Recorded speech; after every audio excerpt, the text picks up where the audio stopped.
problème. Quand est-ce que nous sommes devenus minorité puisque nous étions les premiers hommes les plus nombreux sur la terre? Comment tu peux m'expliquer rationnellement notre passage de majorité à minorité sans génocide? On a été décimés par quelle catastrophe naturelle? Deuxième chose que nous demandons, c'est pourquoi les Blancs ont-ils mené à bien le projet de Vorster en Nouvelle-Zélande, en Australie, dans une certaine mesure en Nouvelle-Calédonie, en Tasmanie, dans toutes ces régions. Il y avait des êtres humains dans la forêt de l'Amazonie. Combien sont-ils aujourd'hui? Pourquoi ils ont réussi ce projet de Vorster et vous dites qu'en Afrique, les droits humains vont nous mettre à l'abri de ça? Il n'y avait pas les droits humains à l'époque où on a vidé la Nouvelle-Zélande de sa population.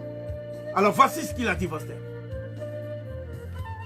Si vous nous demandez quel est l'objectif final de notre politique de séparation des races, c'est ça qu'on appelle l'apartheid, nous vous répondrons que notre principal objectif est d'obtenir une Afrique à jamais débarrassée des Africains.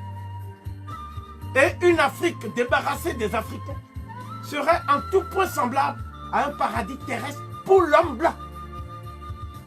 Donc s'il dit ça, et que après que moi j'ai dit ça, des journalistes qui m'ont porté la contradiction sur des plateaux de télévision, comme Antoine Glaser et son compère Stephen Smith, viennent d'écrire un livre intitulé L'Afrique sans les Africains, en reprenant le titre de ce que j'ai dit.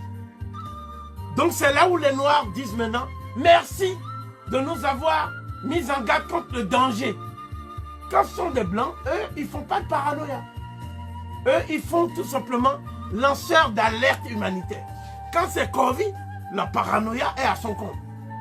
Bon, j'assume.